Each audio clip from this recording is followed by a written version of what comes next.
રસ્તામાં ડમ્પર ફસાઈ ગયો છે. અને જય માતાજી મિત્રો, કેમ છો તમે બધા?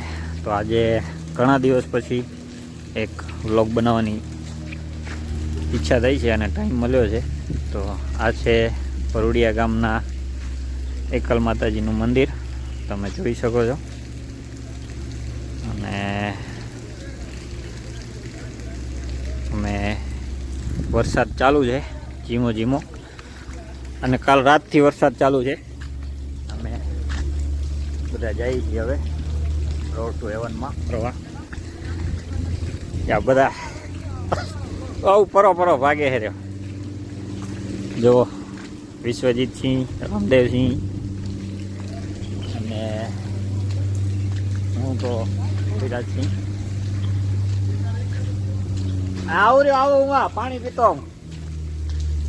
તો ચાલો આજે તમને બતાવું રોડનો નજારો કેવો છે અને વરસાદ પછી કેવો માહોલ છે ત્યાં. મિત્રો, રસ્તામાં ડમ્પર ફસાઈ ગયો છે.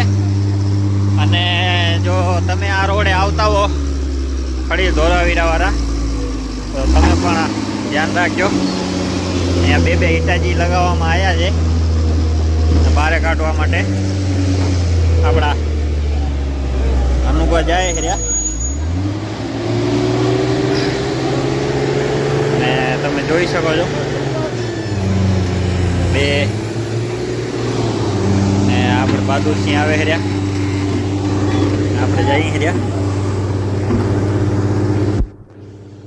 કારો પણ ઘણો થઈ ગયો છે.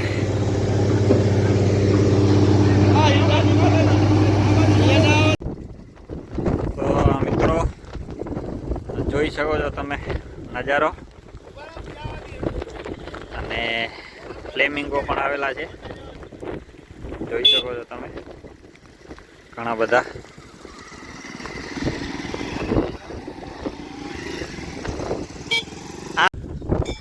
તો મિત્રો, આ છે ગણેશ્વર હનુમાન દાદાનું મંદિર. અમે ચાલુ વરસાદે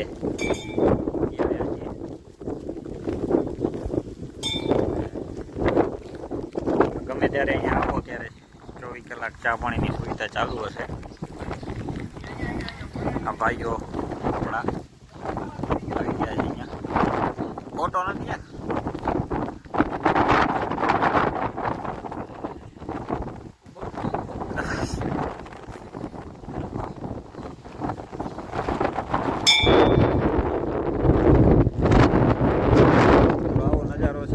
સાઈડનો બતાવું. છે રોડ એકલમાં પણ કા, આ છે હનુમાન બેટ કહેવાય. કા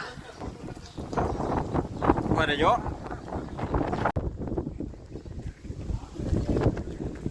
મિત્રો, હવે અમે જઈ રહ્યા છીએ ઘર તરફ.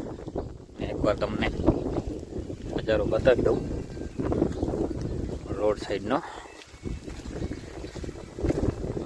આ છે હનુમાન બેટ, જે દરિયાની વચ્ચોવચ કહી શકાય, પણ અત્યારે હાલ તો રણની વચ્ચોવચ છે.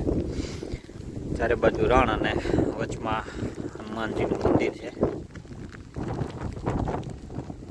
આ બાજુ પરુડિયા ગામ છે અને આ બાજુ બાંભડકા ગામ છે ખડીરમાં. ચાલો મળીએ નવા વિડીયોમાં. ત્યાં સુધી જય માતાજી. બાદુસંગ આવે, ધ્યાન રાખજો. ટાઈમ મળશે તો નવા વિડીયો બનાવશું.